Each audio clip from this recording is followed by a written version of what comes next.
కలిసి మూడో మాట ధ్యానం చేసుకుందాం. యోహాను సువార్త 19వ అధ్యాయం 26-27 వచనాలు నేను చదువుతాను. యేసు తన తల్లియు తాను ప్రేమించిన శిష్యుడును దగ్గర నిలిచినట్టు చూచి, అమ్మా, ఇదిగో నీ కుమారుడు అని తన తల్లితో చెప్పెను.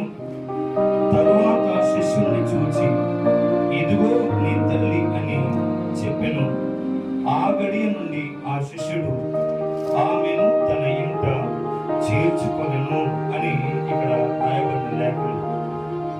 ఇంతవరకు మనము మొదటి మాట, తండ్రి మీరేమి చేస్తున్నారు, మీరు ఎలుగురు కనుక వీరిని క్షమించుడి. తర్వాత నిశ్చయంగా నీవు నాతో కూడా పరదేశంలో ఉండు. మూడోది ఆయన మాట్లాడుతున్నటువంటి మాట, కల్వరి శిలువలో ఆయన రాణి మీద వేలాడుతున్నటువంటి సమయంలో శిలువకు ఆయన అప్పగించినటువంటి తర్వాత ఇంచుమించు ఆయనను వెంబడిస్తున్నటువంటి అనేక మందిలో అందరూ కూడా ఏ ఒక్కరు కూడా ఆయన ఎదుట నిలవలేదు, ఆయనతో పాటు ఉండలేదు. కానీ ఒక్క శిష్యుడు మాత్రం ఆయనతో పాటు ఉన్నాడు. ఎవరు ఆ శిష్యుడు అని అంటే యోహాను గారు. ఎవరు ఆయన? యోహాను గారు. యోహాను గారు ఒక్కరు మాత్రమే ప్రభు అయిన యేసు క్రీస్తు శిలువకు అప్పగింపబడిన తర్వాత ఆయన ముందర ఉంది. ఎవరు అంటే కొంతమంది స్త్రీలు ఉన్నారు, మగ్దలేని మరియ కావచ్చు, కొంతమంది స్త్రీలతో పాటు యేసు తల్లి మరియ. అంత మాత్రమే కాదు, శిష్యులలో అందరూ కూడా భయపడి పారిపోయారు. కానీ ఒక వ్యక్తి, యేసు ప్రేమించిన శిష్యుడు, వారితో పాటు ఆ ప్రక్కనే ఉన్నాడు.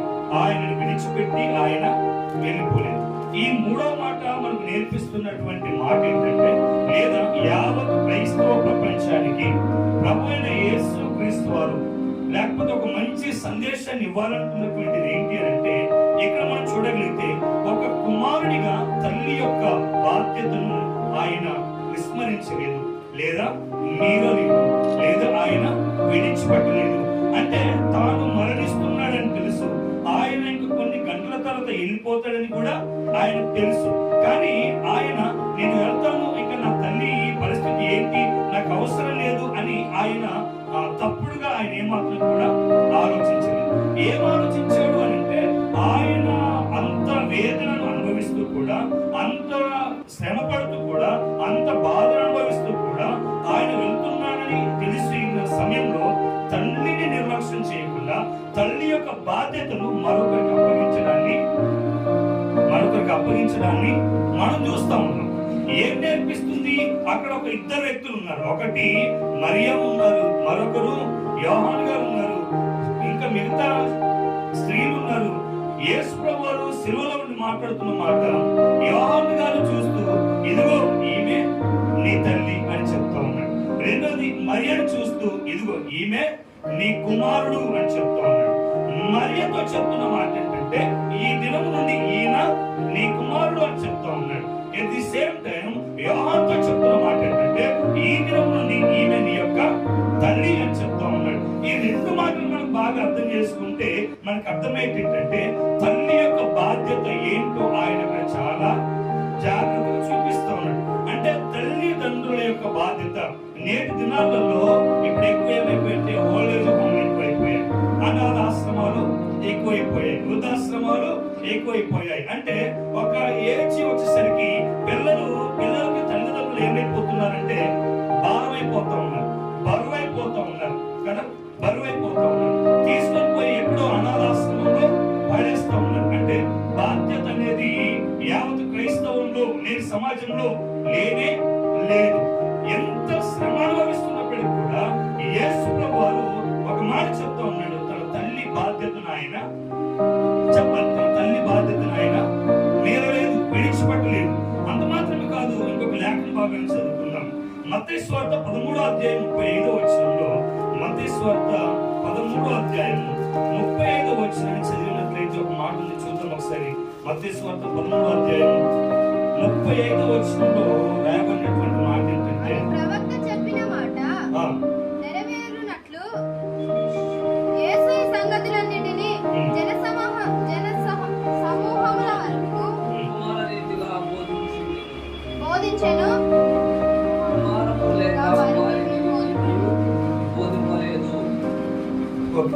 అది ఆ మాట పక్కన పెడితే, వాస్తవానికి యేసు ప్రభు ఆ యొక్క తల్లి బాధ్యతను అప్పగించలేదంటే యోహానుకు అప్పగించవలసిన పని లేదు. ఎందుకు యోహానుకు అప్పగించవలసిన పని లేదు అంటే, యోసేపుకు మరియలకు ఇంకా కుమారులు ఉన్నారు. ఎవరున్నారు? యాకోబు ఉన్నాడు కదా. యాకోబు ఉన్నాడు. మన బైబిల్ గ్రంథంలో అతని సహోదరులు అని ఉంది, సహోదరి మనులు అని ఉంది. అంటే యేసు ప్రభువుకు అన్నదమ్ములు ఉన్నారు, అక్క చెల్లెళ్ళు ఉన్నారు. ఇప్పుడు యేసు ప్రభువును అప్పగించాలంటే ఎవరికి అప్పగించాలి బాధ్యత? ఎవరికి అప్పగించాలి? అన్నదమ్ములకు అప్పగించాలి, అక్క చెల్లెళ్ళకి అప్పగించాలి. కానీ వారికి అప్పగించకుండా ఎవరికి అప్పగిస్తున్నాడు? ఎవరికి అప్పగిస్తా ఉన్నాడు? యోహానుకు అప్పగిస్తా ఉన్నాడు. ఎందుకు యోహానుకు అప్పగిస్తున్నాడు? అసలు తల్లి బాధ్యత ఎనుకున్నటువంటి కుమారులు తీసుకోవాలి కదా, ఎనుకున్నటువంటి కుమార్తెలు తీసుకోవాలి కదా. ఎందుకు యోహానుకు అప్పగిస్తా ఉన్నాడు? ఎందుకు యోహాను తల్లి బాధ్యతను చెప్తా ఉన్నాడు? ఎందుకు వారికి నిర్లక్ష్యం లేకుండా ఉన్నారు? ఎందుకు వారు పట్టించుకోలేకుండా ఉన్నారా? ఇంటికి యేసు ప్రభు వారు ఎలా ఉన్నారు అంటే ఒక పెద్ద కుమారుని వలె ఉన్నాడు. తల్లిదండ్రుల సంరక్షణలో ఆయన కొన్ని దినాలు పెరిగి 30 ఏక దేవుని స్వార్థను ఆయన 3 సంవత్సరాలు ఎదురుగా చేసి లాస్ట్ చివరి దినాల్లో అక్కడ ఉన్నటువంటి తల్లిదండ్రులు అన్నదమ్ములు ఎవరు కూడా లేరు. కానీ యోహాను గారు ఉన్నాడు.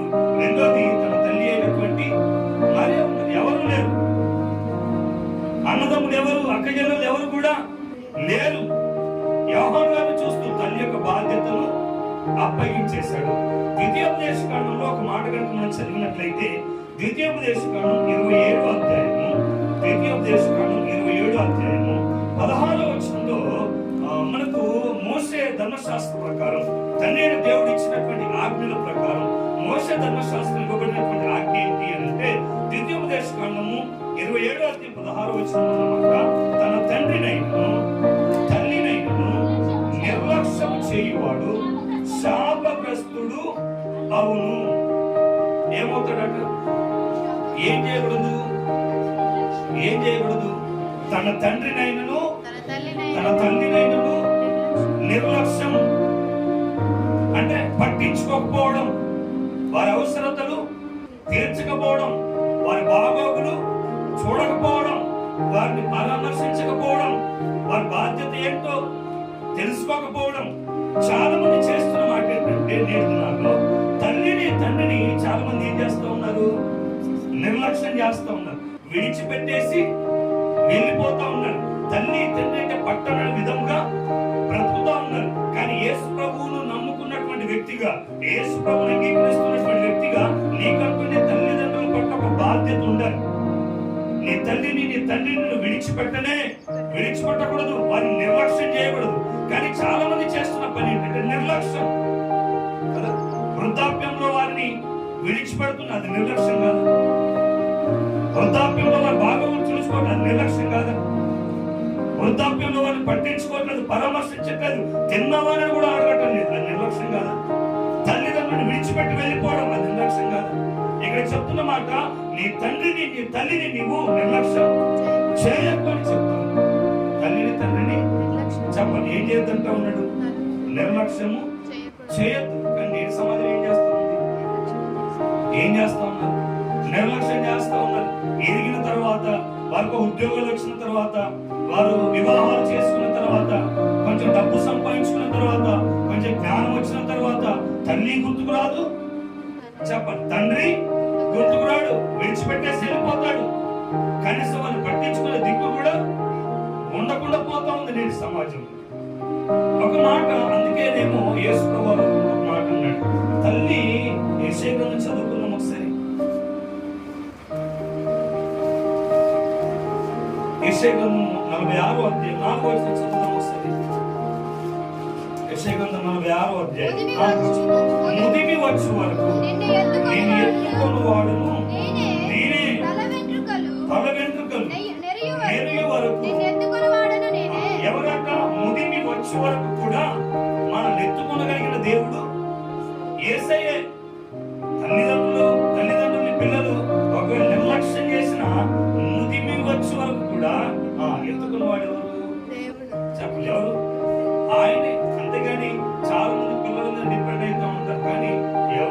కూడా వారి తల్లిదండ్రులను చూడరు, విడిచిపెట్టేసి వెళ్ళిపోతారు.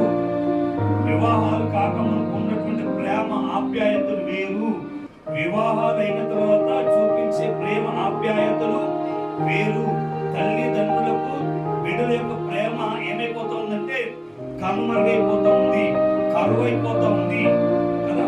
వృద్ధాప్యంలో తల్లి పక్కన ఉండవలసిన కుమారుడు, వృద్ధాప్యంలో తల్లి పక్కన తండ్రి పక్కన ఉండవలసిన కుమారుడు కుమార్తెలు ఈ రోజు పెంచి పోషించి పెద్ద చేసిన వారిని పట్టించుకోకుండా కాలు తల్లి వెళ్ళిపోతున్నటువంటి సమాజంలో మనం బ్రతుకుతా ఉన్నాం. కానీ వాక్యం చెప్తా ఉంది, నీ కుమారుడు నిన్ను నిర్లక్ష్యం చేయొచ్చు, నీ కుమార్తె నిన్ను నిర్లక్ష్యం చేయొచ్చు, కానీ నీ వృద్ధాప్యంలో నిన్ను ఎత్తుకొని వాడు నీవు ఆరాధిస్తున్నటువంటి నజరేయుడైన యేసు.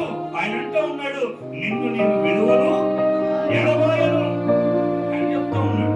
కానీ ఈరోజు చాలా మంది ఏం చేస్తా ఉన్నారు, నిర్లక్ష్యం చేస్తా ఉన్నాడు. సామెతల గ్రంథం 23వ అధ్యాయము 22వ వచనాన్ని చదవగలిగినట్లయితే, సామెతల గ్రంథం 23వ 22వ వచనంలో ఒక మాట చదువుదాం తొందరగా. సామెతల గ్రంథం 23వ అధ్యాయం 22వ వచనంలో, నిన్ను కనిన నీ తండ్రి ఉపదేశం అంగీకరించుము, నీ తల్లి ముదిమి యందు ఆమెను నిర్లక్ష్యము చేయకము. ఏం చెప్తా ఉన్నాడు, నీ తల్లి ముదిమి దశలో, నీ తల్లి వృద్ధాప్య దశలో ఆమె ఏం చేస్తున్నాడు, నిర్లక్ష్యం చేయకు అని చెప్పాడు. కానీ మనం చేస్తున్నది ఏంటి, మనం చేస్తుంది ఏంటి, నిర్లక్ష్యం. తల్లిదండ్రులంటే నిర్లక్ష్యం. చనిపోయిన తర్వాత ఎక్కడెక్కడ ఉన్నాడో అందరూ వస్తారు, నాన్న తల్లి ఏడిస్తే వస్తారు. బ్రతుకున్నప్పుడు కనీసం బాగోగులు చూడరు, పట్టించుకోరు, ప్రేమగా మాట్లాడరు. కానీ చనిపోయిన తర్వాత మాత్రం చాలా ప్రేమలు వలకబోస్తూ ఉంటారు కదా, చాలా ప్రేమ ఉన్నట్టుగా నటిస్తూ ఉంటారు. ఇంకా వాళ్ళు ఏడుపులు వినాలి ఆ టైంలో. ఇక ఆ బిడ్డను చూస్తే బాబు ఎంత ప్రేమ ఉందో, కానీ బ్రతుకున్నప్పుడు కొంచెం ముద్ద కూడా పెట్టదు, బ్రతుకున్నప్పుడు కనీసం ఫోన్ చేసి మాట్లాడరు. కానీ యేసయ్య తాను వేలాడుతున్నప్పుడు కూడా తన తల్లిని ఆయన మరిచి పోలేదు, నిర్లక్ష్యం చేయలేదు. ఆయన తెలుసు, నేను వెళ్ళిపోయిన తర్వాత ఇదిగో నా తండ్రి ఎట్లాగా చనిపోయాడు, నా తల్లి బాధ్యతలు ఇంకెవరు కూడా పట్టించుకోరు అని తన తల్లిని బాధ్యతలు మరిచిపోకుండా యోహాను గారికి ఆయన ఏం చేస్తా ఉన్నాడు, చెప్పలు ఏం చేస్తా ఉన్నాడు.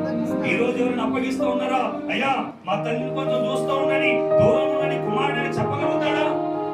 చెప్పడు. కనీసం ఎలా ఉన్నావమ్మా అని కూడా కనీసం అడగడు. నవమాసం మోసి కని పెంచి చదివించి బాగోగులు చూసి అన్ని చేసిన తల్లి తండ్రి ఈ రోజు బిడ్డలకు గుర్తు రావట్లేదు, బాధ్యత అనేదే లేదు. కానీ యేసు ప్రభువు శిలువలో యావత్ క్రైస్తవానికి నేర్పిస్తున్న మాట ఏంటంటే, నీ తల్లిని నీ తండ్రిని ఏ మాత్రం కూడా నువ్వు నిర్లక్ష్యం చెప్పొద్దు, నిర్లక్ష్యం చేయొద్దు కదా. ఇంకో మాట చదువుకున్నాం, అదే సామెతల గ్రంథం 15వ అధ్యాయం 20వ వచనం చదువుదాం. వస్తే సామెతల గ్రంథం 15వ అధ్యాయం 20వ వచనం తొందరగా. జ్ఞానము గల కుమారుడు తండ్రిని సంతోషపెట్టును, బుద్ధిహీనుడు తన తల్లిని తిరస్కరించును. ఏం చేస్తాడట, జ్ఞానం కలిగిన కుమారుడు అయితే కుమార్తె అయితే తండ్రిని సంతోషపెడతాడు. ఒకవేళ బుద్ధిహీనుడైతే ఏం చేస్తాడు, ఎవరిని? ఇప్పుడు తల్లిని తండ్రిని తిరస్కరించే వాళ్ళందరూ ఎవరు? జ్ఞానవంతులా? ఎవరు? బుద్ధి లేనోళ్ళు. బుద్ధి లేదు, తీసుకొని పోయి అనాథాశ్రమంలో పడేసేవాడు ఎవడు? జ్ఞానవంతుడా? వాడు మాట్లాడుతాయి, నేను 10,000 ఇస్తా ఉన్నాను అనాథాశ్రమానికి. నువ్వు బుద్ధిహీనుడవు. దేనికి బుద్ధిహీనుడవు? దేనికి? తల్లిని కాదన్నావు, తండ్రిని కాదన్నావు, తిరస్కరించావు, విడిచిపెట్టావు, వదిలేసావు, వెళ్ళిపోయావు. తల్లి గుర్తుకు రాదు. చెప్పాలి, ఎవరు గుర్తురాదు? ఎవరు వీళ్ళు? చెప్పాలి, ఎవరు వీళ్ళు? చాలా మంది అనుకునే మాట ఏంటంటే, వివాహంలో చెప్తా ఉంటారు కదా, పురుషుడు తన తండ్రిని తన తల్లిని విడిచి చెప్పాలి భార్యను హత్తుకొను, వారిద్దరు ఏక శరీరమై అందరూ. అంటే వివాహం అయిన తర్వాత తల్లిదండ్రులు బిడ్డను విడిచిపెట్టమని బైబిల్ చెప్పిందా? చెప్పలేదే. వివాహం తర్వాత నీ భార్య సర్వస్వం అని చెప్పిందా? చెప్పలేదే. వారిద్దరు ఏక శరీరమై ఉంటారు. విడిచిపెట్టడం అంటే మొత్తానికే తిరస్కరించడం కాదు. ఇంకా నా భార్య నా సర్వస్వం, నా కుటుంబమైన సర్వస్వం అనడం కాదు. ఎవరైతే తిరస్కరిస్తారో వాళ్ళ బైబిల్ అంతా ఉంది బుద్ధిహీనుడు. బుద్ధిహీనుడు తన తల్లిని ఏం చేస్తాడు? తిరస్కరిస్తాడు. పెడ చెవునే పెడతారు. వారి మాట వినరు, వారిని పట్టించుకోరు, వారి బాగోగులు చూడరు. అయ్యో నా తల్లి నన్ను పెంచింది, పోషించిందని కనీసం ఆలోచన కూడా ఉండదు. ఇంకో మాట చదువుకుందాం. అదే సామెతలు 23:10 చదువుకుందాం ఒకసారి. సామెతలు 10:1 చదువుదాం ఒకసారి.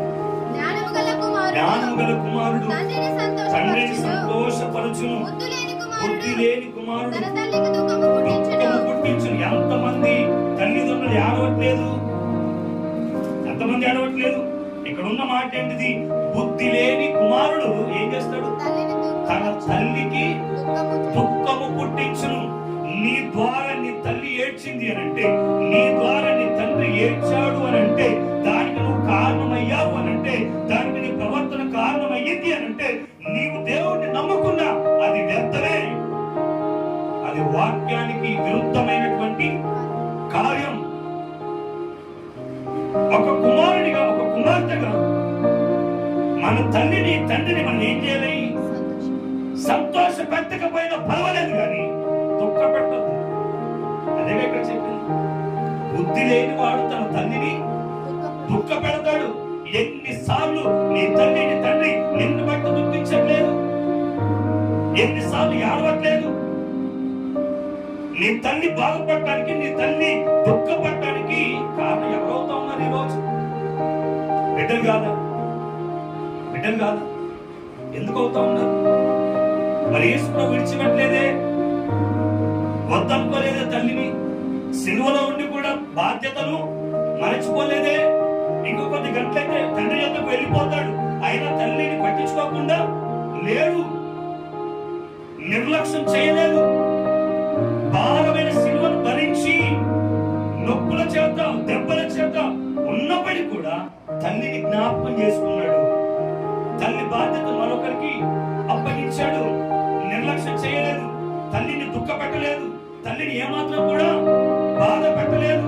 కానీ చాలా మంది ఏం చేస్తుంది తెలుసా? కానీ నా తల్లి తండ్రులకు దుఃఖానికి వారే కారణమవుతా ఉన్నారు. కొడుకులు కూతురు ఉన్నారని సంతోషపడాలో లేదా ఉండి కూడా ఏడవలో అర్థం కానటువంటి పరిస్థితులు ఈ రోజు సమాజంలో మనం చూస్తాం. ఎందుకు? కొడుకులు కూతురు లేని వారికి అదే దుఃఖం, ఉన్నవారికి కూడా అదే దుఃఖం. ఎందుకు? మరి ఇంకా మనం ఒక క్రైస్తవులుగా ఏం చేయగలుగుతాం? నిన్ను కనిన నీ తండ్రికి, నీ తల్లికి నువ్వు ఏ మాదిరిగా ఉండగలుగుతావు? లోకానికి ఏ మాదిరిగా మనం జీవించగలుగుతా ఉన్నాం? లాస్ట్ మాట ఒకటి చెప్పి ముగించేస్తాను. 23వ సామెతలు 25వ అధ్యాయం చదువుదాం ఒకసారి. సామెతలు 23:25 వచ్చింది. సామెతలు 23:25. నీ తల్లిదండ్రులను సంతోష పెట్టవలెను, నిన్ను కనిన తల్లిని ఆనందపరచవలెను. ఏం చేయాలట? చెప్పాలి. ఏం చేయాలట? ఎందుకంటే చెప్తాం. ఏం చేయాలి? కనిన తల్లిని ఏం చేయాలి? ఆనందపరచాలి. ఎవరు పరిచారు? ఎవరు పరిచారు? ఒకసారి ఆలోచన చేద్దాం. నీ తల్లిని ఎప్పుడైనా నువ్వు ఆనందపరిచావా? సంతోషపడిందా నీ తల్లి? ఇంతకుముందు చదువుకున్నట్టుగా బుద్ధి లేని వాడు తన తల్లికి దుఃఖము పుట్టించును అని ఇక్కడే ఉంది. బుద్ధి కలిగిన వాడు తన తల్లిని సంతోషపరచును, ఆనందింపజేయును. ఎప్పుడైనా మన తండ్రిని కావచ్చు, తల్లిని కావచ్చు, మనం సంతోష పెట్టామా? దుఃఖ పెడుతున్నామా? సంతోష పెట్టామా? సంతోషపడ్డారా? నా తల్లి నన్ను బట్టి సంతోషపడింది, ఏడవదు చేతులు ఎత్తుకుని పోయి ఉన్నామా? ఎవరమైనా ఉన్నామా? ఎంతమంది ఏడుస్తూ ఉన్నారండి. ఒక మాట చెప్తా విను. నేను ఇది చదువుతా ఉంటే ధ్యానం చేస్తాను. నాకు అర్థమైన మాట ఏంటి అంటే, ఏ తల్లి అయినా మంచిగా వినండి, ఏ తల్లి అయినా కుమారుణ్ణి సంతోష పెట్టు గాని ఎప్పుడు కూడా కుమారుని చేత సంతోషింపబడాలి అని ఏ తల్లి కూడా ఎదురు చూడదు. ఎందుకంటే అది ఎప్పటికీ కూడా రాదు. అది ఎప్పటికీ కూడా రాదది. అది అయ్యే పని కాదు. ఒక మాట మనం లాజిక్ గా ఆలోచిస్తే, ఇప్పుడు వివాహ స్థితిలోకి దిమ్మతులు ఉంటాడు, పిల్లలు ఉన్నారు. ఇప్పుడు ఆ పిల్లలు ఆయనను ప్రేమించకపోతే ఎంత బాధపడతారు?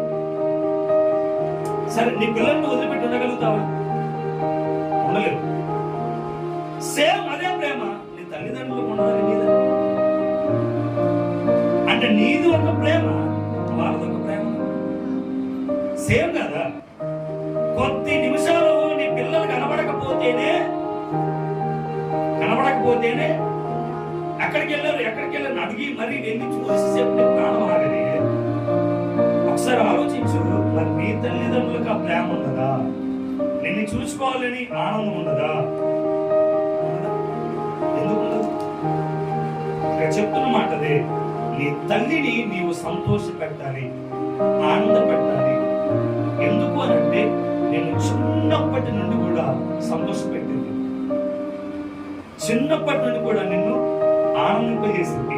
కానీ ఈరోజు చాలా మంది ఏం చేస్తాం, తల్లిదండ్రుల్ని దుఃఖపరిచే వారుగా నిజంగా జరుగుతూ ఉంది ప్రపంచం. మన నడవడికను బట్టి, మన వైఖరిని బట్టి మనల్ని కనిన మన తల్లిదండ్రులు ఆ దుఃఖ పడకూడదు, సంతోషించాలి. కనీసం వారిని బ్రతుకున్న రోజులైనా సంతోష పెట్టేలాగా చూడాలి. ఎవరైతే తల్లిని తండ్రిని నిర్లక్ష్యం చేస్తారో వారి దీపము కారు చీకటిలో ఆరిపోదు. దాని అర్థం ఏంటి? చాలా మంది తల్లిని తండ్రిని నిర్లక్ష్యం పెట్టి చనిపోతున్నటువంటి వారు కూడా ఒకటే ఒక మాట చెప్తా ఉన్నాను, నీ తల్లిని నీ తండ్రిని నీవు నిర్లక్ష్యం చెయ్యొద్దు. ఏ పరిస్థితులైనా కానీ వారిని సంతోష పెట్టే వారంగానే ఉండాలి, కానీ దుఃఖ పెట్టే వారంగా మనం ఉండనే ఉండకూడదు. సిలువలో మనకు నేర్పిస్తున్నటువంటి పాఠం ఏంటంటే, నీ తల్లిని నీ తండ్రిని నీవు నిర్లక్ష్యం చేయకు. మనం ఆరాధిస్తున్న దేవుడు కూడా ఆయన తన తల్లిని తండ్రిని నిర్లక్ష్యము చేయలేదు. ఆయన సంతోష పెట్టాడు, బాధ్యతను మరొకరికి అప్పగించాడు. అంతేగాని కడిచోలు పెట్టి ఆయన వెళ్ళిపోలేదు. కాబట్టి మన తల్లి, దేవుడు మనకి ఇచ్చిన తల్లిదండ్రుల పట్ల మనం విశేషమైన జాగ్రత్తను కలిగి మాట చెప్తాను. యేసు ప్రభు అంతటి ఈ లోకానికి రావడానికి ఒక తల్లి గర్భం, చెప్పండి, ఒక తల్లి గర్భం అవసరమైనదండి. ఒక తల్లి అవసరమైనది. యేసు ప్రభు వారు ఈ లోకానికి రావాలంటే ఒక తల్లి అవసరమైనది. నీవు ఈ లోకానికి ఎలా వచ్చావు? ఊడిపడ్డావా? తల్లి లేకపోతే నీకు ఎక్కడిది జన్మ? తల్లి లేకపోతే నీకు ఎక్కడిది ఎదుగుదల? తల్లి లేకపోతే నీకు ఎక్కడిది ఒక గుర్తింపు? తల్లిదండ్రులు లేకపోతే నీకెక్కడిది ఒక మంచి స్థాయి? దీనంతటికీ కనుక నీ తల్లిదండ్రులు సపోర్టే కదా. ఈరోజు వారినే ఎందుకు మర్చిపోతున్నాం? వారినే ఎందుకు మనం పెడతా ఉన్నాం? కాబట్టి మనం మన తల్లిదండ్రులు ఏమాత్రం కూడా నిర్లక్ష్యము చేయదు. వారి పట్ల మనం బాధ్యత కలిగి